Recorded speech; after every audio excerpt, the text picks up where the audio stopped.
Good morning, ladies and gentlemen, and welcome to the Save SA Wine live stream.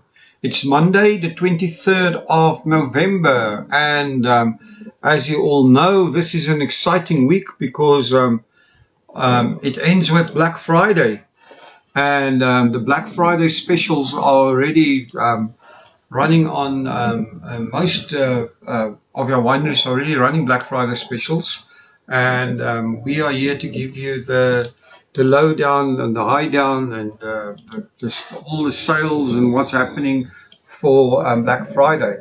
So firstly, look at this. This is our coupon code from our friends at Haskell Vineyards. If you go to haskellvineyards.com, you can be able to get their Black Friday special. Just use the coupon code BLACK on checkout, and for the next 2 days you will get a 30% discount. These discounts get less as we get closer to Black Friday, so the faster you buy, the bigger discount you get. So don't wait at all. Go to haskellvineyards.com, use the coupon code BLACK, and let's get going. Let's kick Black Friday off. Also, please come enjoy the best of the Winelands. Come to facebook.com/groups/Save SA Wines. Sorry, Save SA Wine. Let me repeat that. That's facebook.com/groups/Save SA Wine. And you'll see all the Black Friday specials there. You can also go to our page, visit thewinelands.bitmedia24.com/Black-Friday. So all these links are in the description, but you'll see all the Black Friday deals there. If you're a producer and want to list your Black Friday deal, we can do that for you for free. That's totally free. Then we've got something else from Haskell. They're also doing a monthly food and wine pairing giveaway. They're giving away 4 food and wine pairings for people interested. Just go to haskellfoodandwine.gr8.com. That's haskellfoodandwine.gr8.com. Lots of things happening in the Winelands in the next few weeks. Our Winelands Spy is planning a singles wine soiree at its secret destination in the Winelands on the 5th of December. If you are single, you love wine, you're up for a blind tasting, that's of the wine, and you feel fabulous, then message us for details, and you can come to our wine soiree for singles at a secret destination in the Winelands. The destination will be revealed later this week. So that is something exciting. Then also our Save SA Wine Mural Project is coming on very, very nicely thanks to the magnificent work of Erica Taylor. This project is launching on the fantastic feedback from the hashtag 1660 campaign. Thanks to everyone here, we reached over 300,000 people per month, and that created a much needed buzz around the South African wine industry. So thank you to everyone supporting the 1660 campaign. Thanks to Erica Taylor. And if you want to partner with us on the Save SA Mural Project, there's still time. We are partnering with Robinson and Sinclair, the wine merchants, and Baz Art, art charity, and we're taking over the corner building on 192 Loop Street in Cape Town, painting the Save SA Wine mural there, and the mural will debut on the first Thursdays Cape Town in December, and this is Thursday in 2 weeks. So use these hashtags, hashtag Save SA Wine Mural, hashtag Save SA Wine, and hashtag Drink South African. Message us for any details on the mural. So that is a fantastic project. Thanks again to Erica Taylor. Then, if you're interested in winning wine for a year, how this competition works: if you're the winner, you'll receive 1 case of wine, cultivar of your choice from the Fishwives Club, delivered straight to your door, on your doorstep once a month, for a whole year. And all you have to do is go into your email address at winwineforayear.gr8.com. That's winwineforayear.gr8.com. As you guys are aware, we have a podcast, a featured podcast with every live stream.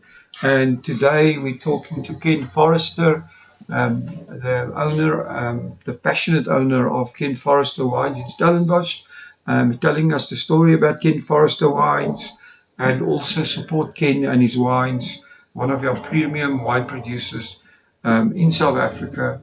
And without wasting any further time, except saying one more thing, please join us tomorrow morning at 8:30, same place, same time. And let's listen to firstly the little explainer video about Ken Forrester wines, and then the interview with Ken Forrester.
Don't be intimidated by all this.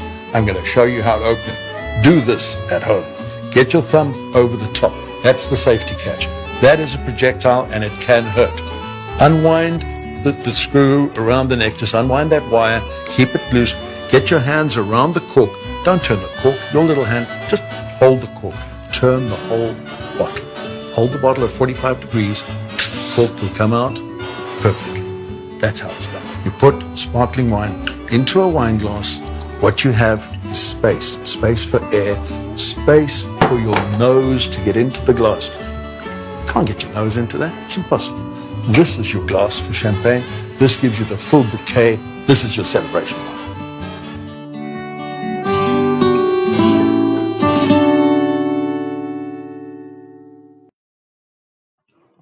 Welcome to About the Winelands. In this show, we will be chatting to leaders, influencers, wine producers, restaurants, and other role players. Tune in every week for our latest episode. You will find us on YouTube, Facebook, Instagram TV, Spotify, Apple Podcast, and Google Podcast.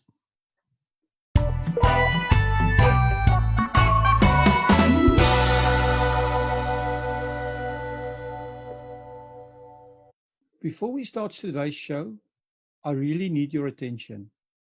As you know, the South African wine industry is in dire straits, and this is because of the lockdown and the alcohol ban. We are urging everyone listening to support the Save SA Wine campaign.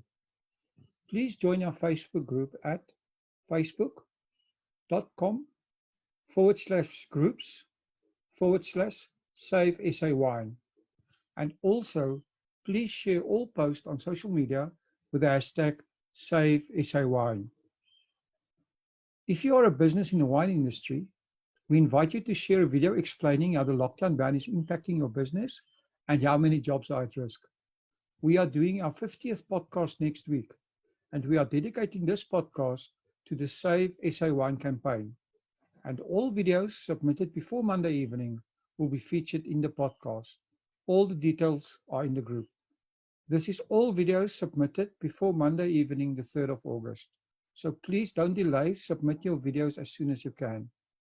The group, again, facebook.com/groups/save SA Wine. And now, on with the show. Good day, everybody, and welcome to About the Winelands. Today, I'm speaking to Ken Forrester of Ken Forrester Wines. Ken, thank you for joining us, and welcome to About the Winelands. Thanks, Will. Thanks very much for getting us online here. It's always, so much going on, and at the same time, it's kind of we're standing behind a screen with everything shut down. Amazing world we live in, right? I always said we can travel internationally because anywhere in the world is just a flight away, and that's been not true lately. That's terrible. I have a daughter who lives overseas currently, and just the thought that I can't get to see her is horrible. It's really terrible. Yeah, we've the longest I've been in my life without seeing my child. It's not a great feeling, I promise you. No, it's totally horrible, and it just shows how quickly life can change and how many things we take for granted, right? That we shouldn't have. Totally. Ken, can you tell us a little bit about yourself and how you became involved with the wine industry? Well, it was kind of, I suppose, in hindsight, looking back on it, was probably one great big fortunate mistake. I don't know. I started, finished high school, and I went and studied hotel management, and I wanted to get aboard the Union Castle lines. I wanted to get on board. I thought that would be the nicest way to be able to do it. And shortly, kind of at about that time, we were totally boycotted and there were no more liners coming to South Africa. So it meant emigrating. And I had my whole family here, which didn't seem like such a good idea to leave the country. So I went and worked for Southern Sun Hotels. I worked in hotels, and then from hotels, I went into my own restaurant. I went and joined a friend in a restaurant, took on this restaurant. Crazy 21-year-old starting a restaurant or taking into a restaurant in Johannesburg. And then within about 4 or 5 years, we had a couple of restaurants running and we had more things going on. And then I joined up with Marc Guibert, and he had Ile-de-France in Johannesburg, and we had a partnership going with La Bastille. And with these restaurants running, we came down to the Cape, my wife and I, to a wedding. A friend of ours getting married down here in the Winelands. And I took my wife around and showed her all the producers that we were buying from. Because in those days, you were buying from a wine producer, you couldn't just pick up the phone and they delivered. It didn't work like that. Each winery put their wine on the train themselves. We didn't have the kind of distribution network 40 years ago that you've got today. And so unless you were buying from Distillers Corporation or Stellenbosch Farmers Winery, and then you were getting the very humdrum kind of just the middle of the road kind of wines, and I wanted estate wines. And people like Spier and Baxberg, for example, wouldn't ship their wine together because they were scared you were going to steal each other's clients or something. I'm not sure, but that's how far back it was. And I showed my wife this property. We were actually talking to him, Jannie Engelbrecht at Rust and Vrede, and he said, man, there's a farm down the road here towards the coast, but he said, met daai Bobbejaans skytgrond, hier sal nooit Cabernet kan groei. And we came and had a look at this farm, and it was all Chenin Blanc mainly, with a little bit of Syrah and some Cinsault, and actually some Sauvignon Blanc as well. And so we had a look at this place, and it was on the market, it was for sale. And I said to my wife, with all the chaos going on in Joburg, we, in our one restaurant downtown Johannesburg, had just had 18 of our windows shot in March, one of the last marches before the elections. And so we semigrated. We bought this property on a public auction, 50 hectares of Stellenbosch, situated between Stellenbosch, right underneath the Helderberg on the way to the coast, on the way to Somerset West. And we are literally halfway. We're 10 kilometers to Stellenbosch and 10 kilometers to Somerset West. And this 50 hectares, as I said, was planted largely to Sauvignon Blanc. I made the very first vintage. I took about 2.7 tons of Sauvignon Blanc to Mike Dobrovich in 1994.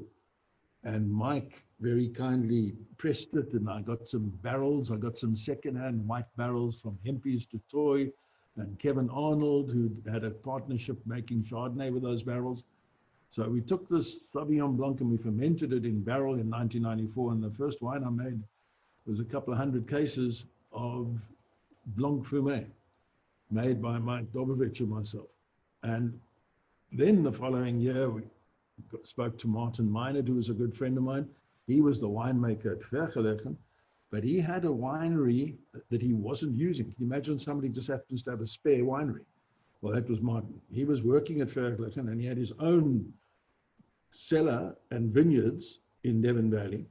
And basically, I wanted to rent his cellar, so I rented space in his cellar and then took my grapes there and started making wine there. And Kathy Marshall had just finished her training and she was working at Vergelegen with Martin, and Kathy came on and she was our very first winemaker. So it's been an incredible time. If you look back over 25 years of where we started, and today we produce about 1 million bottles of wine and we market in about 40 countries around the world. Half of our production is here in South Africa, in restaurants mainly, and then the balance is all offshore and in mainly restaurants there as well. A little bit of stuff in liquor stores, but no really big supermarket stuff. So we've always looked to kind of produce great wines. We don't buy in grapes. We try and farm, or we try and get leases on other people's land, and we'll farm that land. We've got the most fantastic viticultural team headed up by Peter Rousseau. And we farm their property and then negotiate to buy their fruit from them at ruling market prices. But that way we guaranteed quality from the fruit all the way through. So that, in a nutshell, is what we do. We've got 3 ranges today. We've got our real popular, easy drinking, everyday petit range. And that petit range includes Sauvignon Blanc, Chenin Blanc, Chardonnay, Rosé. There's an off-dry white, and we call it our natural sweet. And there's a Pinotage and a Cabernet. And that, you know, I think everybody wants everyday wine. And for me, our petit range is quite simply my 100-point wines. Those are the 100-point wines, because when you've had that tough kind of day and you get home and you reach into the fridge and you pull out a bottle and you pour yourself a glass and you have a sip of that wine and you go, yo, nice. That's as good as it gets. What did you want more than nice? That's 100 points right there. And so for me, it's really critical to get good quality in that bottle, and, you know, retailing that at around 60 Rand a bottle, I think is right within reach for many, many, many people as an everyday wine. And then we have our reserve range, which is slightly older vineyards mainly, and barrel fermented, and a little more time spent in the cellar, maybe a whole year before we launch and release those wines. In case of the red wines, the Renegade and the Merlot, we're looking at 2 years before release. So the wine's already got a little bit of age on them. They've spent time in oak. They're richer, softer, riper. And then finally, we have specific single vineyard parcels of wine for things like Gypsy, FMC, our flagship wine, FMC, which we've been making now with our 2019 vintage FMC, is our 20th vintage of making FMC.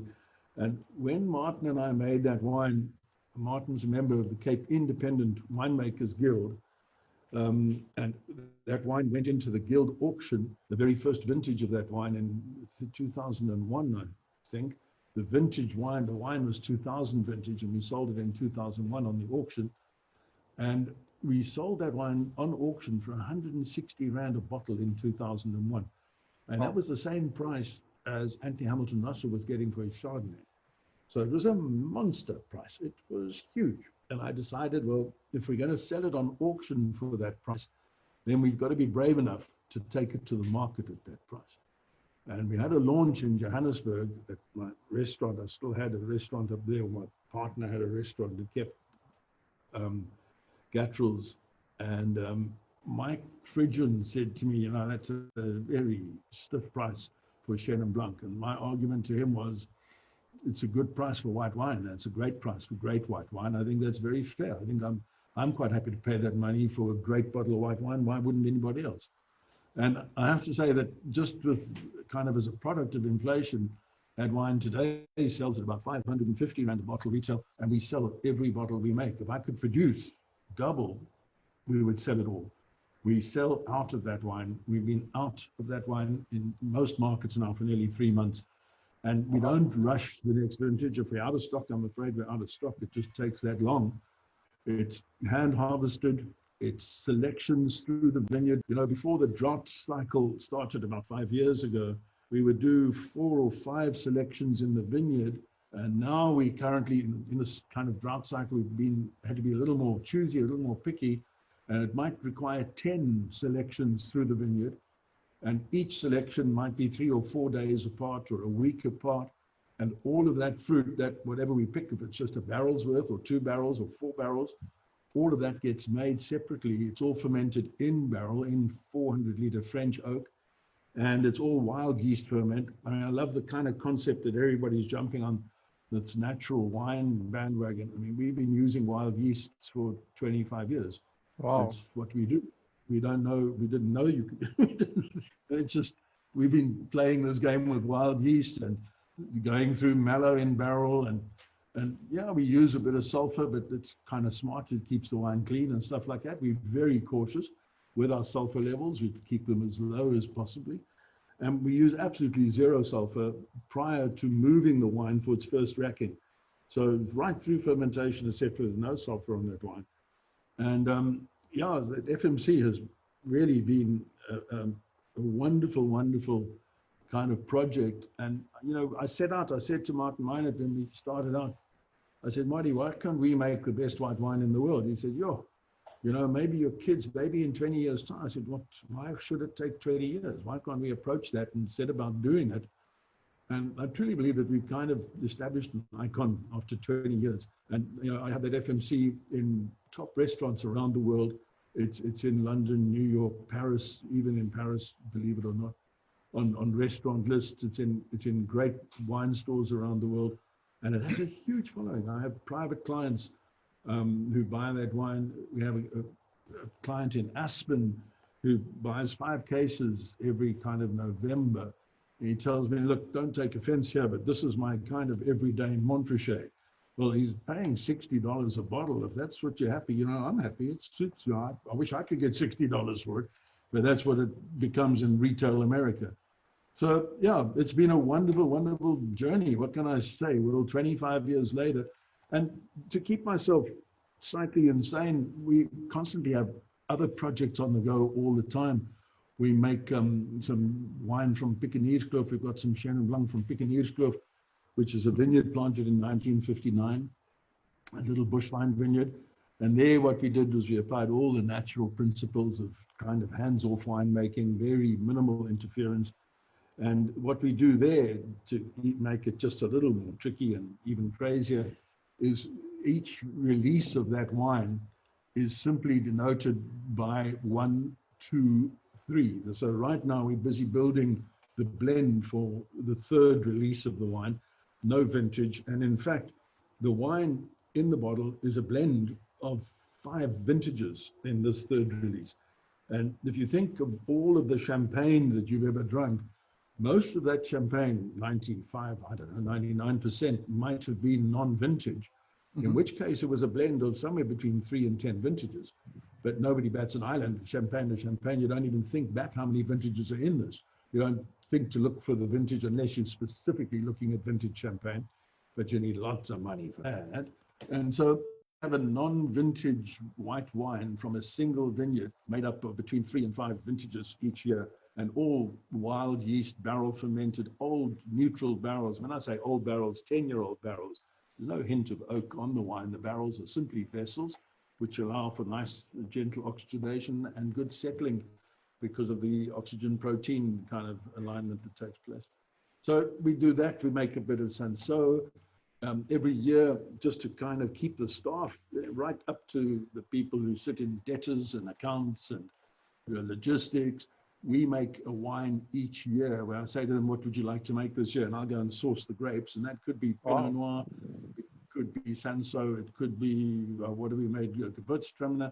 And we kind of go and get the grapes, we de-stalk, little hand de-stalking. And when you work out how long it takes to hand destalk half a ton of grapes, you never want to do it again. It's so serious, it's hard work. And then we'll crush the fruit and ferment it right here in the cellar, open bins or in a small tank, and then press that off with a little hand press and into barrel if it needs to go into barrel, and set it up, and that becomes a little kind of fun for the staff. That's the wine that they made each year. So we constantly have new projects and new things going on. It's wonderful. We do special wines for little groups. Frank Dangereau with the food barn wanted some Syrah, and he came and had a look at our Syrah, and we kind of produced, we have various Syrah vineyards that we make from, and he said, but he, kind of likes the idea of a classical French styled Syrah, more Rhônish, kind of slightly wilder, less kind of berry fruit. So we gave him some samples of both styles, and it ended up he took both. So, we constantly kind of fiddle about and make stuff. And that's what we really love doing. I've got an assistant in the cellar, a youngster by the name of Sean Matesa. And Sean went through agricultural college here in Stellenbosch. He's been with us now for 6 years. And Sean is just the most wonderful, wonderful youngster. He's taking over more and more of the winemaking and got his own projects going now. So every day is fun and exciting. There's always something new going on. So Ken, I have a problem now because you've been so passionate about the wine, and when you talked about the 100 points and you haven't stopped, I need a glass of wine now, and I think everybody listening to this need a glass of wine, and most of us can't get any. So, this is the reason that those people have wine cellars, just in case there's going to be a lockdown. And people, build yourself a little cellar under the stairs, net while you will, but let's get some wine in stock. I think that's right. We need to encourage people to stock up and make sure they have a cellar that's stocked. I mean, no decent person should not have a stocked wine cellar. Ken, where does I'm very interested. I mean, you're so passionate. Where does this Ken Forrester passion come from? Hey, well, I don't know. I've always had this kind of passion for food and for wine. My biggest kind of bugbear in the restaurant industry was to try and find good, consistent beef. So we would talk to our butcher and we'd have the most magnificent sirloin.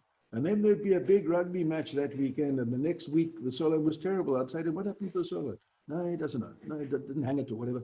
Then I kind of started digging into this, and the beef industry in South Africa is very interesting because we don't have a grading system that tells us about what actual breed of beef. So we don't know. The grading system from the state abattoirs doesn't tell you this is Angus or, what the dairy farmer's just gone out of business. So he sold all of his old Jersey cows, and the Jersey cows go through the abattoir. So we're getting meat with big yellow fat on it. We don't understand what that is. How did that change? Well, there's no recognition of the different breeds through the abattoirs. So it becomes very, very difficult to get consistent beef. And eventually what we did was about 10 years ago, I spoke to a vet who's a professor here at Stellenbosch University of animal husbandry, specifically bovine animal husbandry, cattle, getting mummy cows pregnant. That's his business. That's what he does best. And I was chatting to him about a little piece of land we had down here, which was not suitable for vineyard. And I said I was looking for high value beef because, Stellenbosch is expensive land. You can't just put dollies on it. So he said, well, what about we go for some Wagyu? And I said, that would be an excellent idea. How do we do that? So we had to import embryos. So we bring embryos in frozen in nitrogen, and then you get some surrogate cows, some mommy cows, and you get these cows all cycled and into the kind of phases, whatever. And he comes along, inserts the embryos, and the embryo takes 9 months. The gestation period is 9 months. And after 9 months, you have 100% Wagyu cow. Remember, an embryo is not artificial insemination. An embryo is it's already a fertilized egg. So it's a Wagyu egg, fertilized Wagyu sperm, and that embryo is 100% Wagyu, even though it's carried in an Angus cow, for example. So after 9 months, your cows are born and you've got Wagyu beef. And 10 years later, we're now producing Wagyu beef with the brand Cape Wagyu, and we now have consistent beef. It took me 40 years to get there. Do you have to keep on importing the embryos, or can you start building your own herd eventually, or doesn't it work that way? Well, for different bloodlines, we can bring in embryos because we want to kind of have a variety of bloodlines. We don't want to repeat the same bloodlines. So yeah, just from a genetic point of view, it's good. It's healthy to have some different bloodlines coming in. But generally what we're doing is we are now putting our bulls to our own cows and producing our own Wagyu from locally produced Cape Wagyu. Yep. Interesting. So, yeah, well, I didn't even know this. Every day you learn something. Can your estate is it's such a nice place. What can you experience when visiting you guys? You know what we try to do? We had a tour operator phone us up and say, guys, you want to bring buses there, but your gates are too narrow and you need to trim all your trees. And I said to him, no, maybe you must get smaller buses because we don't really want big buses. We can't accommodate 40 people jumping off a bus all at once. We're a much, much smaller kind of place and we want to stay that way. So we've got a tasting lounge, which is set up with some tables and chairs, with a little bar area, with some couches, settees, with little lounge areas. So it's a whole mishmash of different environment that you can come in and get comfortable. We also have the most wonderful outside seating area under the trees, wonderful old oak trees. And you're sitting right next to this Verfmeer, this old-fashioned Verfmeer, with a tinkling fountain next to you. And we try and treat people in a very personable and genteel kind of way. We try and look after them. We provide cheese platters, and obviously we provide some Wagyu biltong and Wagyu boerewors. So there's this little selection of knickknacks of food, not specifically a meal, but we use exclusively Dalewood cheeses. And we put out a cheese platter with homemade biscuits and maybe bread. And we offer you various different kind of tailor-made tastings where we would say to you, this is the Shannon 101 tasting, the Shannon Masterclass tasting. This is the best of both worlds tasting with some reds and some whites. So there's a whole lot of options. And we happily open bottles and taste virtually anything we have in stock here. And, I kind of people say, oh, you can't taste that. That's our most expensive wine. Imagine if Ferrari said you can't test drive our cars. How would they sell them? So exactly. As far as I'm concerned, it's all available for tasting. Come in and taste, come in and feel welcome. And there are people who, under normal circumstances, before government shut us down, there are people who want to just come and sit here and have a bottle of wine, have a glass of wine and a cheese platter, because it's a great place just to sit under the trees.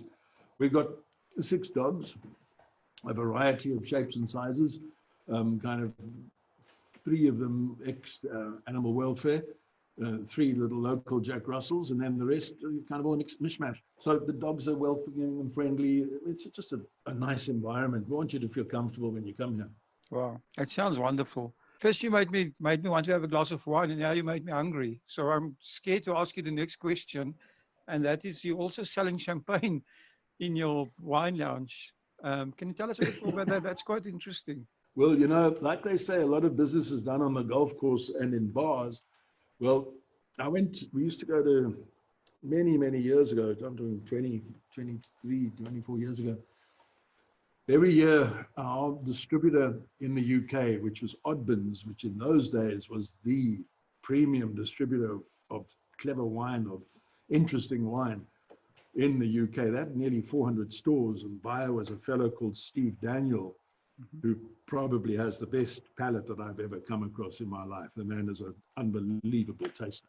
And they used to have a show every year, which was just a wonderful show at the Park Lane Hotel in the ballroom right on Hyde Park. I know exactly where that is. Yeah, nice place. Number 1 Park Lane, right next door to the Mini and BMW dealers down there. That's right. And we go down there, and I'd fly in the night before, land that morning, take my suitcase straight to the show, get off the tube, and then walk from Marble Arch or whatever, straight in there with my suitcase, set up on my stand, and meet all the mates that you met last year. Then that Saturday night was a big party, a big event, dinner and a party, normally a dance at a big event. And then the next day you'd arrive feeling slightly worse for wear. And the guys next to me were Bill Carton, champagne. And I was feeling slightly worse for wear. And I said to the fellow, do you mind if I have some champagne, please? This is 9 o'clock in the morning, as one does. And he poured me this little 1 centimeter splash And I looked at him and I said, that's seriously not going to work. Where I come from, we need a glass of champagne. Oh, South Africa, we don't have representation. So I said, well, that we can talk about, but let's get some champagne going first. So we had a sip of champagne, we had a chat, and long story short, I ended up being the importer and representative for Bilkart Salmon and have been for the last 22, 23 years. And It's the most delicious champagne, the most wonderful philosophy behind it all. It's in the same family since 1818. It's now in the 8th generation of the same family, the Bilkart family. And the legend is that Francois Bilkart married Elizabeth Salmon for her vineyards. And she had the most unbelievable Blanc de Blanc vineyards. And the two families will never agree because they both think each other married each other for each other's vineyards. So it's a wonderful kind of French story. Typical champagne story, right? I think these guys invent these stories to sell their champagne. I've read so many of these stories, and then you find out later on these are actually these stories were invented as a marketing ploy. And it works. Yes, of course. You can't knock it. It works. And their champagnes. What I love about their champagnes is that you don't feel that searing acidity. The balance on their wine is just magnificent. And they recently, about 6 or 7 years ago, decided to increase the size of their cellar and their production. And they took in a partner, and they asked their bank to issue some kind of B shares and to raise capital. And one buyer, one person took the whole batch. He said, right, that's it. And he's a guy, Mr. Frey, and Frey also has a Bordeaux vineyard and a Rhone vineyard. He's got Chateau Bechevel in Bordeaux. He's now got a share in the kind of recapitalizes of Bilkart, and he's dying to buy the whole place. And he also owns a place down in the Rhone. So they really are in good company. They make wonderful, wonderful wine. They were at a champagne dinner, and Francois Bilkart, who's just about retired now, he's about 80 years old. He still goes in every morning. And his father used to go in until he was a ripe old age every day. And he says he was at a champagne producer's dinner sitting next to a big, prominent brand. And this guy from this brand was telling him about how much money they've spent on packaging and marketing and advertising. And Francois said, that's really strange because we just spend our money on grapes, on the best fruit we can buy. And that's their philosophy. That's how they think. Yeah, and it works. Ken, I think you just said something that most businesses forget. The best money you can spend is on the quality of your product. That's where it should start, right? Yeah, absolutely. It couldn't be any other way. And I think this comes right through just the way you're speaking about your philosophy in business and your philosophy in wine and your philosophy in beef. You realize that the quality of your ingredients and the quality of your product is ultimately the thing that matters most. So that's very nice to hear. Well, I put my name on the thing, and I thought that was a good idea because the farm was called Skoltsenhof when we bought this place. Now, I think that's a difficult name to market. Skoltsenhof, Yeah, it just sounds like debt as well. Or you never get out of debt with that name. You don't get out of debt and you don't get out of the court. So that's a bit of a problem. Yeah, that was the moeilijk. And I thought to myself, at least I haven't been to jail yet, so maybe Forrester can work, because I know a lot of people from my restaurant days, and maybe that's what we'll do. So we called it Ken Forrester Wines, just for lack of inspiration, I suppose. We should have been smarter than that. But at the end of the day, with your name on the bottle, you've actually got to want to drink the wine yourself. And frankly, I will drink every one of the wines that I make. And I really would back them because based on the fact that we produce that fruit, and I've got really smart viticulture, and we work really hard on viticulture and getting balance in the vineyards. We've looked at organic farming and we've looked at all kind of production methods, and we farm with no herbicides, no insecticides. Absolutely, if we have to go through and spray anything that's as natural as possible, we use sulfur, obviously, to control leaves and stuff like that. But really, it's as clean as we can. We use ducks to control snails. We bring in our ducklings at the moment are busy nesting. They're on eggs, and we're just waiting for them now to hatch those eggs out and we get all those babies going. And we should get to about 60 ducks. It's what we look for each season. And then we train those ducks. Once we've grown them up a little bit and fed them up for about a month, they get a stable to themselves with some infrared lights and lots of crushed millies. And then we put a little plank with some crushed maize up the plank onto the back of a little trailer behind a quad bike. And they walk up this plank onto this trailer, and we take them down to the bottom of the farm and then lead them back every day. And we drop them off in a different part of the farm every day, and they walk back. And as they walk back, they scavenge and they literally eat anything that moves. They are our deadly ducks. I mean, these guys clean the vineyard up for us. They take out all the insect growth, which is just fantastic. Great. Wow, that's an amazing story. Ken, something else, we talked a little bit about the lockdown, and the coronavirus has forced all of us to rethink our business models. So do you have any new ideas or changes in mind? Sorry, well, in new ideas in terms of what, marketing, selling wine? At the moment, we're all literally in the same boat. We're very engaged in Zoom calls and stuff like that with our overseas clients, just on the telephone with our overseas clients, talking to them, being in touch with them, trying to keep them going. But they have the same problem. Their restaurants are all shut down. Yeah. So the demand has tapered off remarkably. I mean, there's really, sadly, the demand has fallen tragically. So we're desperately kind of trying to keep things going, keep things burning. In the local market, it's terribly difficult because people can order wine and they can't get it. And with the last lockdown, we sold a lot of wine online. And then when opened up, of course, we needed the courier companies to come to the party to get the deliveries done. We tried to do all of our local deliveries here. I mean, I filled my car 3 times a day and drove to Cape Town and to Simonstown and to Cape Point and all around. I delivered myself. I mean, all of us were driving around with our cars laden, 60, 70 cases of wine in your car. But to get to Joburg and stuff like that, we needed couriers, and we were let down terribly by our courier company. So sadly, we disappointed a few folk. It was just, I mean, and unfortunately, I hear it happened to a lot of the wine industry. Mm-hmm. So, just getting your stock out after lockdown is going to once again be a bottleneck.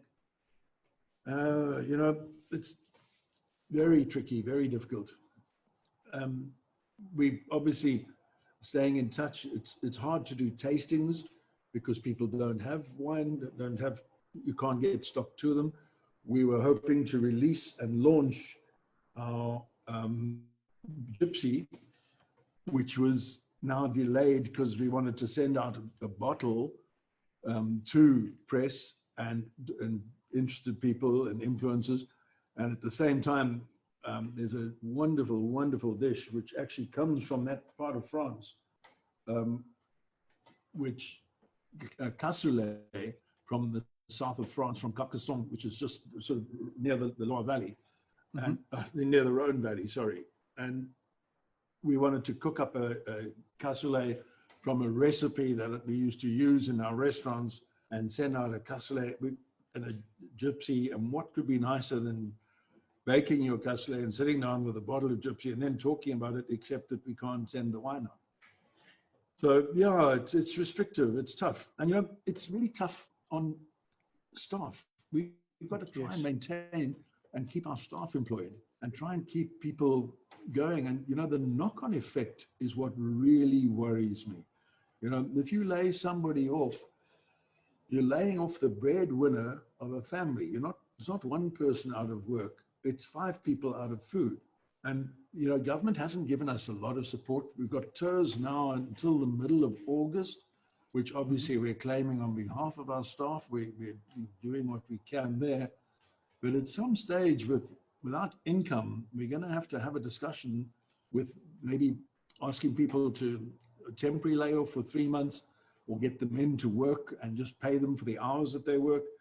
But it's incredibly difficult for the industry. And the bad news that really worries me is that with this big fall in demand, we've had a great vintage. 2020 was a good vintage. 2021, with wonderful winter rainfall and a nice cold winter, looks like another good vintage coming.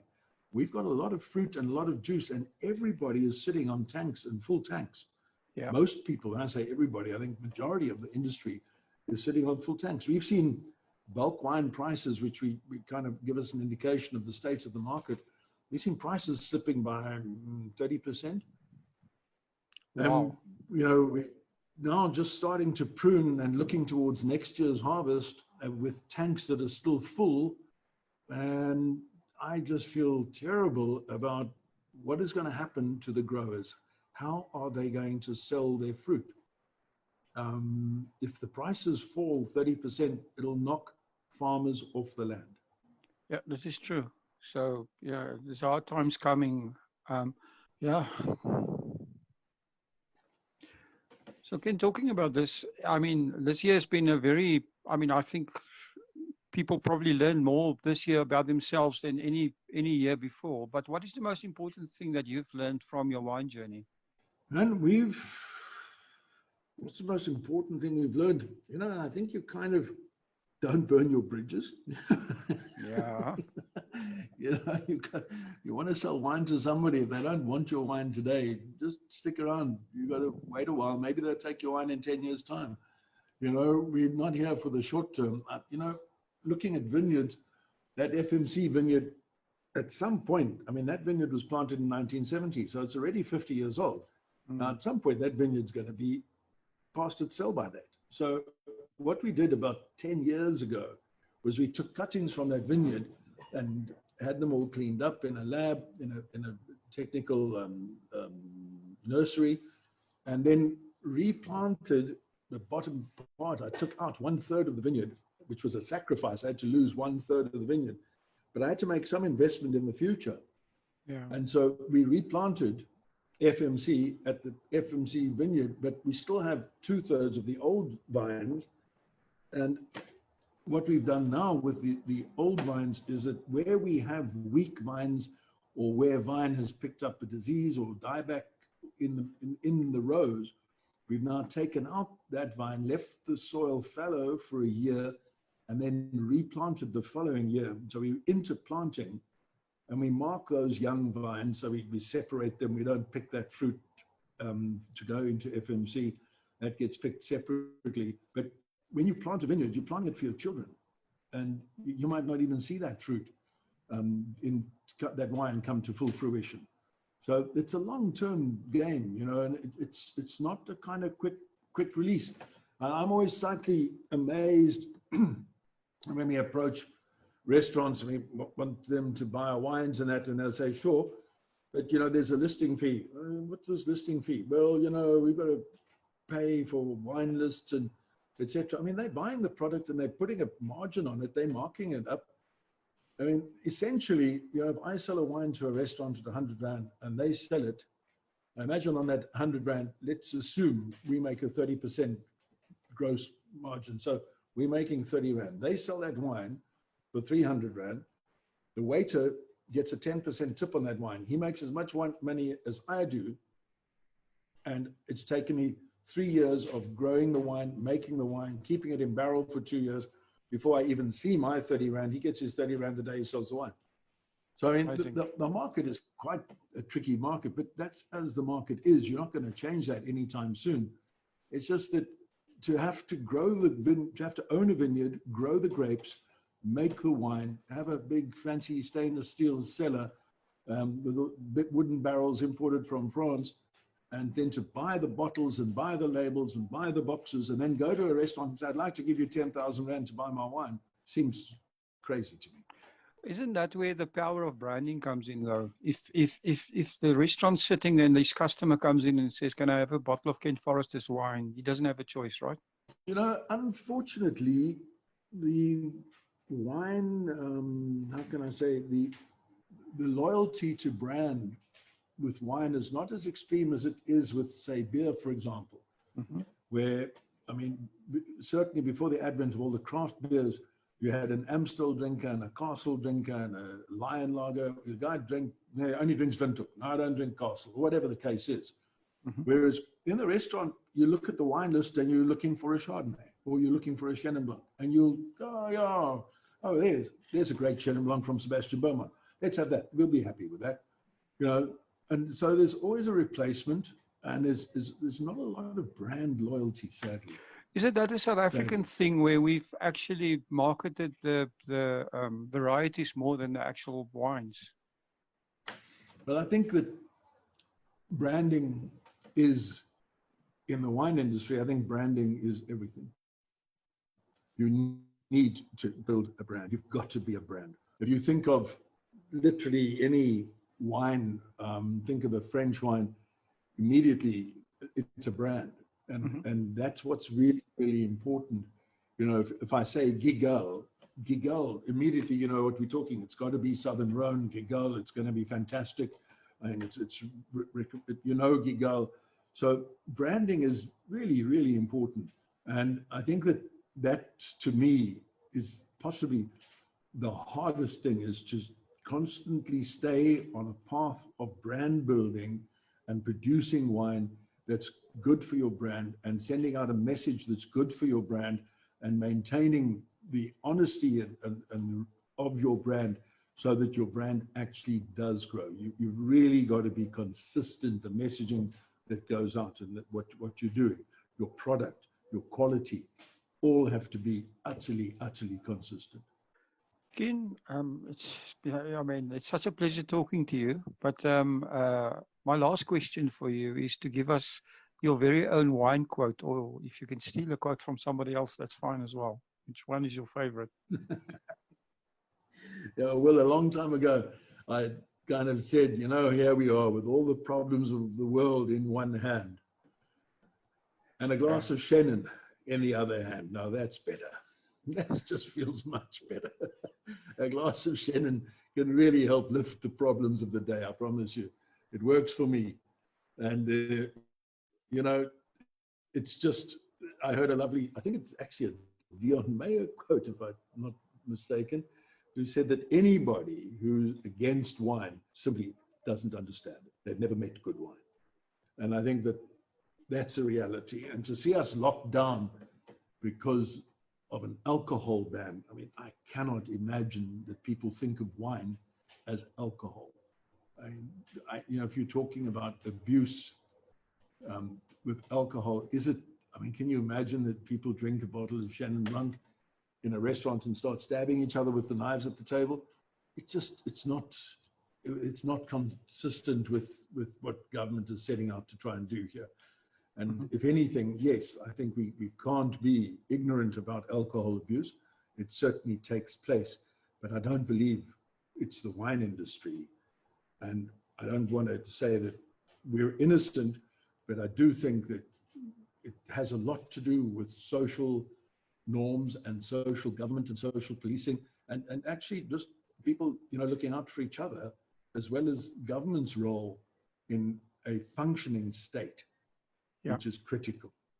Well, Ken, on that note, it's been such a pleasure talking to you. If people want to get hold of you guys and want to order wine, or just, want to chat, how do they get hold of you guys? Well, we've got a wonderful website. We've got a great website. We've also, because my daughter convinced me, she's very tech savvy, we've got an app. There's a Ken Forrester app, believe it or not. I saw that. That's wonderful. And it's got so much information on it. And all of our wines are listed, every tasting sheet of every wine in the last 10 years, just about. And you can order wine direct from us online.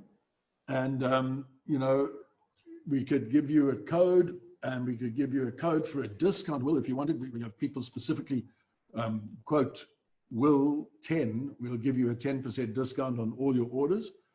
And, for good measure, we'll throw in the shipping as well. There you go. And Ken, can you promise that if you're lucky, Ken Forrester will deliver the wine personally? If it's close enough, I've kind of got a little bit of we do. I kind of travel the Cape. I'm not going to get to Joburg or Bronkhorstspruit anytime soon. Well, I'm telling you, Ken, your passion is really, it rubs off. And it's great to hear somebody that's, after all these years, are so passionate about the business and their wines. It's been such a pleasure talking to you. We'll put all the links down in the description. And I'm sure people will love this 10% discount. So they just mhm. there'll be a voucher on the internet site, on the website. When you're buying a wine, there's a payment voucher, and you just put in Will 10, and we'll give you the 10% discount straight off there. It'll come off automatically. Okay, awesome. That's wonderful. Ken, thank you so much. I know you're busy, but I really appreciate your time, and I think people will love listening to you. You were very informative and very entertaining. Thanks. And you really made me hungry and thirsty. So that's great. Those Wagyu burgers are something else. Well, you must try the Wagyu burgers sometime. So this is burgers, biltong, steaks, and don't forget the cassoulet and of course the wine that goes with it. So I'm in for all of this. And the best with cheeses, eh? Oh yeah, of course, that as well. Thank you, Ken. Have a nice day. Cheers, Will. Thanks a lot. Thank you for listening to today's show. Before you go, please remember our invitation to post your video in support of the Save SA Wine campaign. You need to post this to the Facebook group and you will be featured on your 50th podcast.